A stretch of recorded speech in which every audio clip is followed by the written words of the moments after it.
родителям, потому что когда я начинала читать стихи 3 года назад, просто для себя на видео я не имела никакого представления о том, что меня ждет через 3 года, что я буду выступать на сцене, буду чувствовать и видеть своего слушателя. Это потрясающее чувство, это волшебное состояние. Я безумно рада той силе где-то там наверху, которая делает все для того, чтобы эти встречи состоялись, и чтобы мы видели друг друга и достигали высших точек чувств.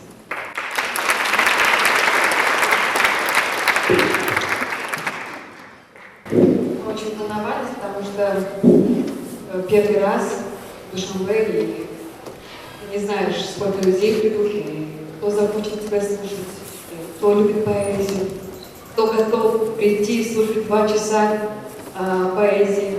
Но я очень рада, что вас много, что вы доверились мне, и я не смею задерживаться.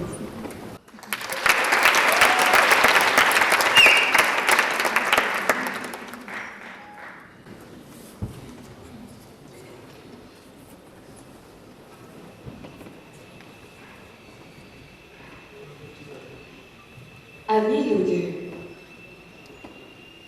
высокие, словно горы, другие глубокие, как я, третьи таинственные, словно пещера. Но независимо от этого, в каждом ждет нечто невероятное, и это невероятное сокровище, предназначенное для кого-то одного, единственного. Того, кто, не побоявшись отправиться в путешествие, покорит горы предрассудков, погрузится в океан души и, подобрав нужный ключ сердцу, откроет самый сундучок, сам сокровенным желанием.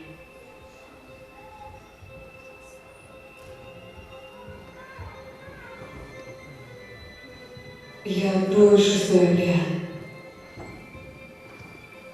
и наполню его тобой. В тихий зал, где теплый вод, где давно не шумел прибой.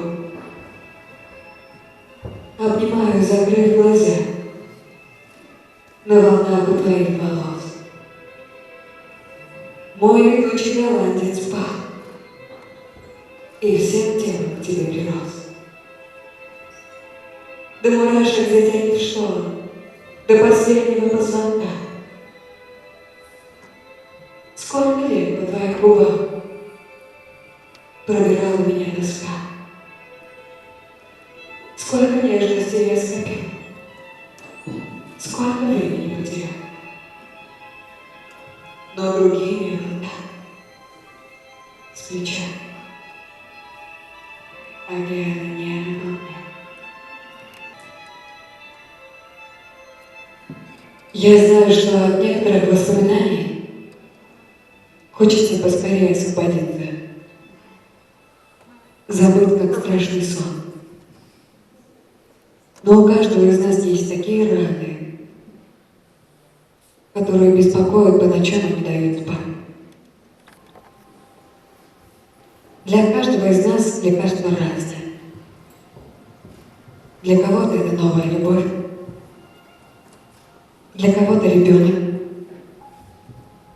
а для кого-то хотя бы обычное море.